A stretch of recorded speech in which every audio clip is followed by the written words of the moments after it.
It was the rainy season on the island of Soda. Thunder boomed and lightning flashed as the engines went cautiously about their work.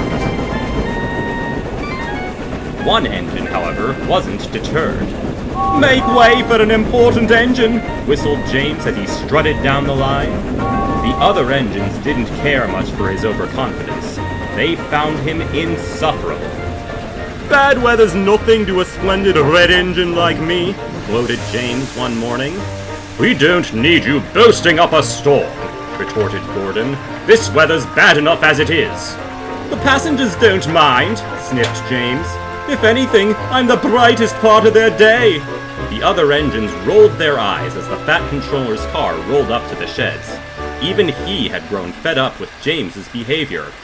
"I appreciate your work ethic, but I can't have you swanking about in such dreary conditions. Therefore, I'm asking you to work in the coal yards." James's face fell.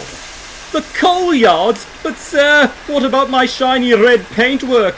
"I'm sure the rain will wash you plenty. It's time you did some real work for a change." The other engines snickered as James fumed off to do his dirty work. James's job was to collect loaded trucks from the mines and deliver them to the hopper.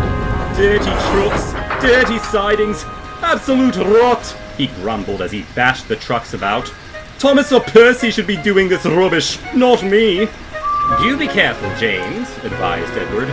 "Those trucks will pay you out. You've had enough accidents by now to know." "I'd like to see them try," pouted James. The trucks giggled to each other. "Challenge accepted." James had to shunt the loaded trucks to the tipper's ramp. The work was long and tedious, and James grumbled to no end. "You're just a big red pimple," teased a truck. "Ready to be popped," added another. "Shut up," wheezed James, and he biffed them hard. What happened next, no one quite knows. Some say James's coupling had gotten tangled. Others say the trucks pulled him. One workman even swears he saw lightning strike the hopper. Whatever the case, the ramp started dragging James up with it. "Oh, help!" he wailed. His driver and firemen jumped clear. Coal from the trucks spilled all over James, spoiling his paintwork as he was hoisted into the air. "Turn it off!" yelled the foreman. Creaking and sputtering, the winch stopped and James toppled to the ground. He lay dazed and battered on his side as the sound of the truck's laughter filled the yard. Soon, Edward arrived with the breakdown crew and the Fat Controller. He spoke sternly to James. "I don't know whose fault this was, but you've put us in an awkward predicament. A diesel from the mainland will have to do your work." "A diesel, sir?" shivered James.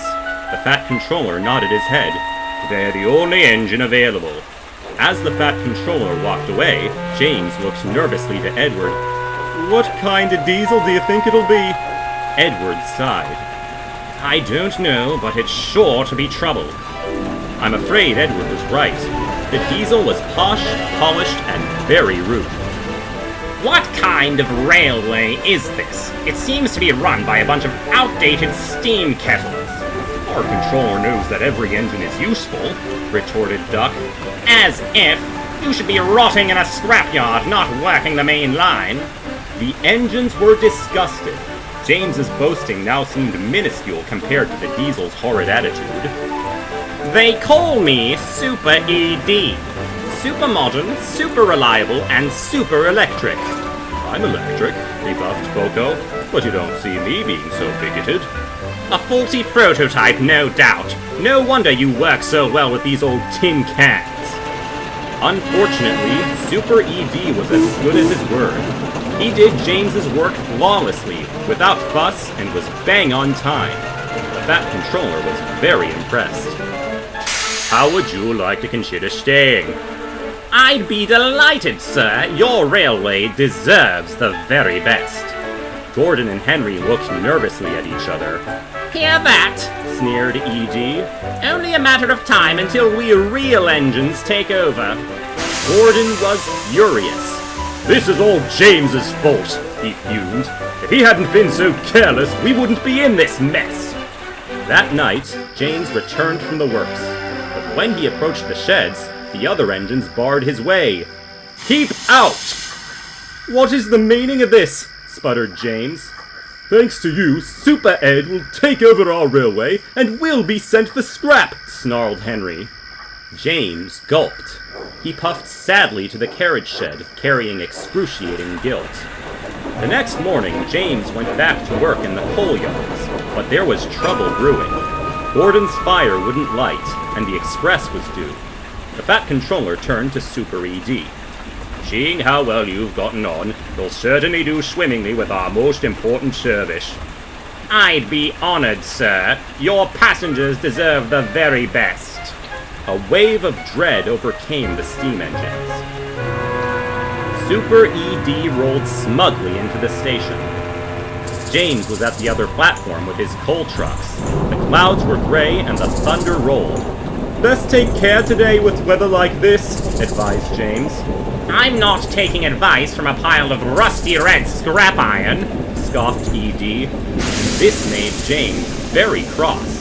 The guard blew his whistle and the express began to depart. You'll never take over our railway. One day you'll fail and realize you're only as good as us, called James. Oh, please, oozed E.D. I have a better chance of being struck by lightning. Then, as if by magic, a massive lightning bolt struck the diesel. His fuses blew and his engine sputtered. Rattling radiators! Oh, help! Help! I've been fried! Thick black smoke poured into the station. The passengers coughed and fled for safety. James was speechless. Eventually, the smoke cleared. The station master turned to James. You're the only other engine available. Can you make up for lost time? Oh, certainly, he replied. The station master looked at Super E.D., who had turned a shade of green. Take him with you. I can't have fire hazards clogging up my station. James backed down onto the train. Come on, we've no time to lose. And the red engine puffed triumphantly away, with the sullen diesel and his express in tow.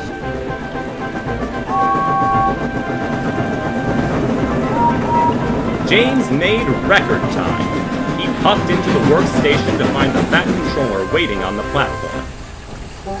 Terrific work. James, you've proven why, despite your flaws, you are a really useful and reliable engine. Thank you, sir, smiled James. The Fat Controller then turned to Super E.D. As for you, I've been informed of the horrid things you've been saying to my engines. No matter how reliable you've been, I will not tolerate that sort of behavior. I shall be sending you back to the mainland. Yes, sir, he muttered. James continued on with the express while Boko took E.D. to the other railway. How's this for a faulty prototype? He chuckled. E.D. said nothing.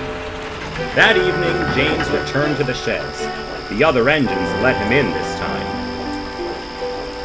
We're sorry for being so cruel. You've certainly proven yourself today, said Gordon. That's all right, said James. I'm sorry I've been so stuck up.